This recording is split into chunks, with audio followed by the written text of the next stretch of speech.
Hey everyone, welcome back to the channel. Today we're embarking on an epic quest to unravel the word pagan. You know, that term we toss around for ancient rituals, forgotten gods, or even something a bit taboo. But hold on, its story is way more intriguing than you might think. Imagine a word starting as a simple nod to country folk, twisting through empires and religions, and landing in our modern lexicon with baggage galore. We'll trace it from the dusty roads of ancient Rome to today's cultural revivals. Let's start at the beginning, way back in the Latin-speaking world of ancient Rome. The word pagan comes from the Latin paganus. But what did that mean originally?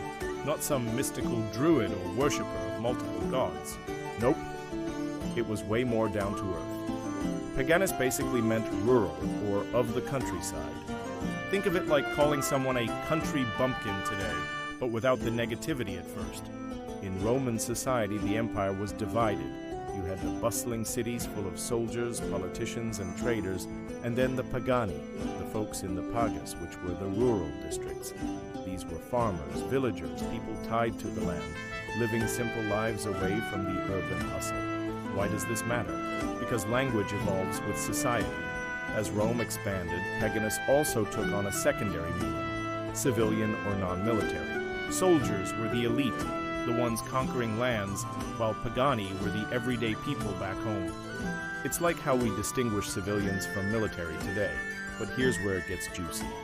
Fast forward to the 4th century AD, when Christianity starts sweeping through the empire. Emperor Constantine converts in 312 AD, and suddenly, the old polytheistic religions, the ones with gods like Jupiter, Venus, and Mars, begin to fade in the cities. Urban areas convert quickly, influenced by power centers and new laws. But out in the countryside, change is slow. So paganus shifts from just rural to non-Christian. It's a semantic pivot driven by religion. By the time of Emperor Theodosius in the late 300s, Christianity is the official religion, and pagan becomes a label for anyone not on board, often with a whiff of disdain, like calling them backwards or outdated. Quick analogy, imagine if suburban today morphed into meaning non-tech savvy because city folks adopted smartphones first. Words aren't static. They carry the weight of cultural shifts. Now let's zoom in on the human side of this evolution. Picture the Roman Empire at its peak, a melting pot of beliefs, from Greek-inspired gods to mystery cults like Mithraism. But as Christianity rises, it's not just a peaceful handover. There's tension, folks, created real cultural clashes. In the cities, new converts see the old ways as relics of a bygone era. Temples are repurposed into churches. Festivals like Saturnalia get rebranded. Hello, Christmas influences. But those rural pagani, they're the holdouts. Their lives are intertwined with seasonal rites, honoring the harvest, local spirits, or ancestral deities. To them, abandoning that would mean severing ties with their very identity. Historians like Edward Gibbon in The Decline and Fall of the Roman Empire describe this period as a time of gradual suppression. Laws banned pagan sacrifices, closed temples, and even outlawed certain practices. By the 5th century, pagan isn't just descriptive, it's pejorative. It implies ignorance or superstition, a way for the dominant faith to marginalize the old guard. Let's break down the pros and cons of this semantic shift for a balanced view. On the one hand, it unified the empire under one religion, fostering a shared identity that helped stabilize a crumbling Rome.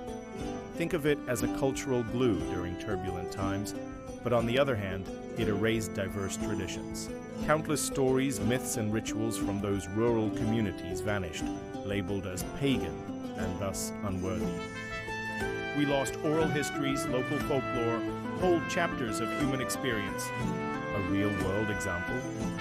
Take the Druids in Gaul, modern-day France. Roman writers like Julius Caesar called them barbarian, but their nature-based beliefs were essentially pagan in this evolving sense. As Christianity spread, these groups were pushed to the fringes, their knowledge fragmented. And don't get me started on the gender angle. Many pagan traditions empowered women as priestesses or oracles, which clashed with emerging patriarchal structures. This word, pagan, encapsulated all that friction, becoming a tool for othering. If you're wondering, how did this spread beyond Rome? Great question. Through conquest and colonization, the term hopped to Europe, influencing languages like English, French, and Spanish. It even shaped how colonizers viewed indigenous beliefs in the Americas or Africa, slapping the pagan label on anything non-Christian. Fast forward through the Middle Ages, where pagan solidifies as a catch-all for anything non-Abrahamic. Think witches in folklore, accused of pagan sorcery during the Inquisition. It's loaded with negativity, synonymous with heresy or devil worship in some circles. But here's the plot twist. The 19th and 20th centuries bring reclamation. Romantic movements in Europe revive interest in ancient myths. Think poets like William Blake or the Celtic revival in Ireland. Suddenly, pagan isn't just a slur, it's a badge of honor for those reconnecting with pre-Christian roots. Today, neo-paganism thrives. Wicca, ancestral, or eclectic spiritualities draw from those rural origins, emphasizing nature, cycles, and personal empowerment. It's a full-circle moment, from rural outsider to empowered identity. Of course, this modern shift has its own complexities. On the plus side, it promotes diversity and environmental awareness. Plus, commercialization can sometimes dilute authentic traditions. And is pagan still evolving? Absolutely. In linguistics, words like this adapt to new contexts, perhaps in sci-fi or fantasy, where pagan inspires worlds like in the Witcher series, or in academia, where scholars debate if it's even a fair term for such diverse beliefs. As we wrap this journey, reflect on this. A single word like pagan packs the tension of eras, rural resilience, religious upheaval, and cultural rebirth. Next time you wander ancient ruins or archaeological sites, pause. Each stone whispers not just history, but the evolution of ideas we use to make sense of it all. How many silent stories faded in that shift? This is why etymology matters. It challenges us to question labels and embrace complexity. If this video sparked your curiosity, drop a comment. What's a word whose origins surprised you? Like and subscribe for more historical deep dives. Next up, maybe the secrets of barbarian. Share this with a friend who loves linguistics. Thanks for watching. See you in the next adventure.